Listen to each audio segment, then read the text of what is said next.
कभी कभी ऐसा लगता होगा कि जो गाड़ियां कम बिकती हैं वो बहुत ज्यादा महंगी हैं, इसीलिए कम बिक रही हैं। लेकिन ऐसा है नहीं, क्योंकि बहुत सारी गाड़ियां ऐसी हैं जो 8-10 लाख में भी आ जाती हैं और उससे कम में भी, वो भी इस लिस्ट में है। कौन सी लिस्ट? लीज सेलिंग कार्स नवंबर 2025।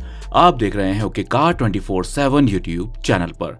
20 ऐसी गाड़ियां जिनकी 200-250 यूनिट या उससे कम बिकी हैं, उनके बारे में बताएंगे आपको आज की इस वीडियो में। और कोई ऐसी आपकी फेवरेट कार जो इस लिस्ट में नहीं हो, आपको लगता है होनी चाहिए, कमेंट में उसका नाम लिख देना, हम उसके यूनिट्स आपको वहीं बता देंगे। शुरू करते हैं 20th पोजीशन पर आने वाली टोयोटा कैमरी के साथ। एक लग्जरी सेडान है, 50 लाख रुपए के बजट में आती है, 222 यूनिट्स बिकी हैं नवंबर 2025 में। देखा जाए तो जो प्राइस पॉइंट पर ही आ रही है, उस हिसाब से तो सेल्स अच्छी हो रही है, लेकिन लीज सेलिंग में आई है। 19 पोजीशन पर सिट्रोएन एयरक्रॉस, 208 यूनिट्स बिकी हैं। पहले की सेल्स को देखते हुए तो सेल्स बड़ी है, लेकिन जिस प्राइस पॉइंट पर ये आती है, जो ये फीचर ऑफर कर रही है, उस हिसाब से सेल्स कम है।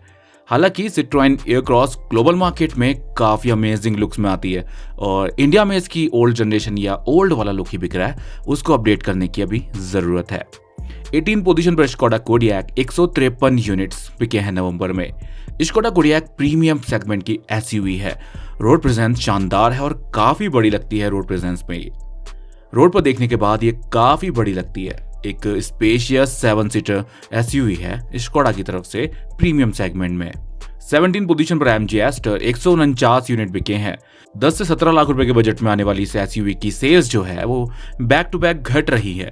हमें ये उम्मीद थी कि एस्टर का कोई अपडेटेड नया लुक्स आ जाएगा जो सेल्टॉस, क्रेटा जैसी गाड़ियों को टक्कर देगा, बट ऐसा भी हो नहीं रहा है। कोई अपडेट नहीं है। हेक्टर को लेकर के तो आई है, लेकिन एस्टर की कोई अपडेट नहीं है, जबकि ये most demanding mid size SUV segment में आती है।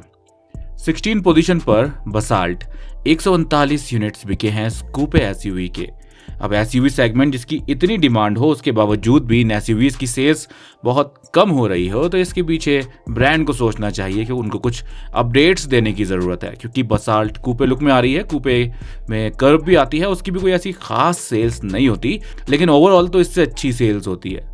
अब इससे ये पता चलता है कि कूपे डिज़ाइन को लोग इतना ज़्यादा पसंद नहीं कर रहे हैं। हालांकि पहले सिर्फ लग्जरी कार ब्रांड्स की पहचान थी कूपे डिज़ाइन, लेकिन अभी ये बजट सेगमेंट में भी आ गया है, यानी बजट 8 से 15-20 लाख रुपए के आसपास है, तो आपको ये कूपे डिज़ाइन मिल जाता है। 15 पोजीशन पर स्कोडा ऑक्टाविया, 94 यूनिट्स बिके हैं। सीबीयू रूट से इंडिया में बेची जा रही है, इसलिए प्राइस थोड़ी ज़्यादा है। पहले बजट में आ जाती थी, लेकिन अब जब सीबीयू रूट से आई है, ऑलमोस्ट डबल प्राइस पर ये बेची जा रही है, इसीलिए सेल्स थोड़ी कम हो रही है। हालांकि स्पोर्ट्स सेडान पसंद करने वालों के लिए बहुत ही शानदार चॉइस है। 14 पोजीशन पर टोयोटा वेलफायर, 86 यूनिट्स बिके हैं इसके नवंबर में। वेलफायर एक लग्जरी एमपीवी है, काफी प्रीमियम साइड आती है, अच्छे फीचर्स मिल जाते हैं, अंदर से लग्जूरियस इंटीरियर आपको मिलता है और इसको बैक टू बैक अपडेट्स भी मिलते रहते हैं। 13 पोजीशन पर जीप मेरिडियन, 63 यूनिट्स बिके हैं जीप मेरिडियन के। प्रीमियम 5 और 7 सीटर में आने वाली एसयूवी है। जीप की तरफ से सेल्स तो कम हो रही है, प्राइजेस भी कम कर दिए गए हैं, उसके बावजूद भी सेल्स नहीं बढ़ पा रही है, कुछ अपडेट देने की जरूरत है। 12 पोजीशन पर कार्निवल, किया कार्निवल, 58 यूनिट्स बिके हैं इसके। ये भी लग्जरी सेगमेंट में आने वाली एक एमपीवी है। अपडेट्स मिल चुके हैं, रोड प्रेजेंस पहले से ज्यादा शानदार हो गई है। पहले 30-32 लाख रुपए के बजट में मिल जाती थी, लेकिन हाल फिलहाल ये थोड़ी महंगी आ रही है। ओवरऑल फीचर्स भी बढ़ गए हैं, कंफर्ट भी बढ़ गया है, तो इसीलिए प्राइसेस भी बढ़ गए हैं। 11 पोजीशन पर लैंड क्रूजर 300, 55 यूनिट्स बिके हैं इसके नवंबर 2025 में।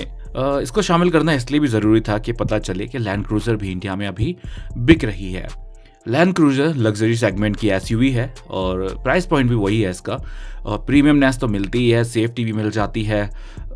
उसके प्राइस के हिसाब से इसकी सेल्स तो अच्छी हुई है। 10 पोजीशन पर महिंद्रा मराज़ो, 47 यूनिट्स बिके हैं नवंबर 2025 में।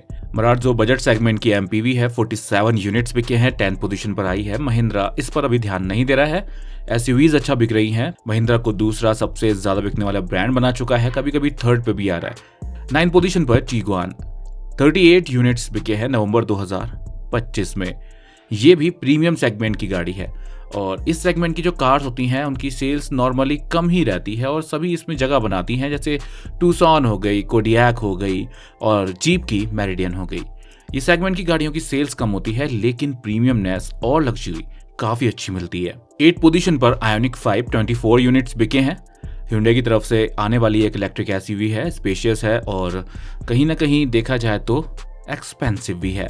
अब इसको अपडेट मिल जाने चाहिए। ग्लोबल मॉडल जो इसका है वो तो बहुत ही अमेजिंग लग रहा है, एकदम लग्जरी कार जैसा। इंडिया में ओल्ड मॉडल ही इसका भी बिक रहा है, उसको अपडेट कर देते तो बेहतर रहता। 7 पोजीशन पर jeep Wrangler. Jeep Wrangler rough and tough road presence और ऑफ रोडिंग के लिए बनी गाड़ी जो काफ़ी पसंद की जाती है और प्रीमियम साइड आती है। 6 पोजीशन पर EC3।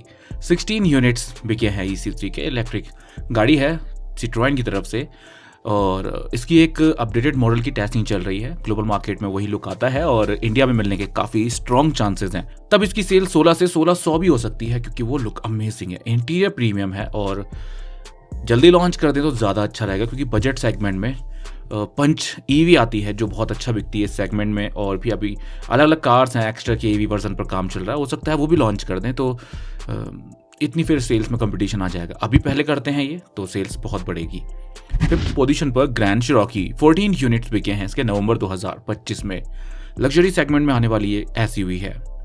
माफिया लुक लगता है, रोड प्रेजेंस शानदार दिखती है इसकी, प्रीमियम साइड आती है तो प्राइस भी प्रीमियम है। 4th पोजीशन पर टूसॉन। 6 यूनिट्स बिके हैं नवंबर में।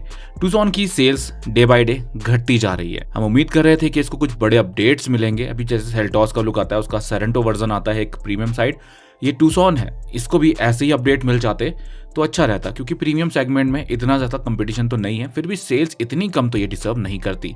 इसको इस लिस्ट से बाहर निकलना होगा, 300+ सेल्स का आंकड़ा जो है इसको छूना होगा। 3rd पोजीशन पर ग्लॉस्टर। 5 यूनिट्स बिके हैं ग्लॉस्टर के। प्रीमियम साइड आती है, प्रीमियम 7 सीटर एसयूवी है, फॉर्च्यूनर को राइवल करती है अपने सेगमेंट में और उसके आसपास भी सेल्स नहीं हो रही है। ग्लॉस्टर को हो सकता है बंद कर दिया जाए और AMG अपनी मैजेस्टर को ऑफिशियली बहुत जल्द लॉन्च करने वाला है। वो इससे काफ़ी बड़ी है, काफ़ी ब्रॉड रोड प्रेजेंस होने वाली है, प्रीमियम फीचर्स मिलने वाले हैं, कंपटीशन तगड़ा होने वाला है। देखते हैं कितनी सेल्स करती है। 2nd पोजीशन पर Volkswagen Golf GTI। ये ऑलरेडी लिमिटेड नंबर में अवेलेबल है और लिमिटेड ही बेची जा रही है। 2 यूनिट्स बिकी हैं, प्रीमियम प्राइस पर आती है और इस सेगमेंट का इतना क्रेज अभी इंडिया में नहीं है तो इसीलिए बहुत ही लिमिटेड नंबर में बिक रही है और आपको मेट्रो सिटीज़ में ही ये देखने को मिलेगी। 1st पोजीशन पर EV9। केवल 1 यूनिट बिकी है इस 1 करोड़ की गाड़ी की। EV9 को जब लॉन्च किया गया था तो उम्मीदें काफ़ी ज़्यादा थी लेकिन प्राइजेस भी उससे ज़्यादा थे तो इसीलिए सेल्स सबसे कम हुई। ओवरऑल देखा जाए तो गाड़ी प्रीमियम है, लग्जरी फीचर्स मिल जाते हैं और इस सेगमेंट में मैक्सिमम कार्स आपको लग्जरी या प्रीमियम सेगमेंट की ही दिखेंगी क्योंकि उनके प्राइजेस भी प्रीमियम है और उनके प्राइस के हिसाब से उनकी सेल्स इतनी नहीं बनती है। But ester, basalt, Aircross, EC3 जैसी गाड़ियां जो अच्छे कम प्राइजेस में आती हैं, अच्छे फीचर्स के साथ आती हैं, उनकी उतनी सेल कम करना कहीं ना कहीं जस्टिफाई नहीं करता। उनको अपडेट्स दे देने चाहिए। Thank you for watching.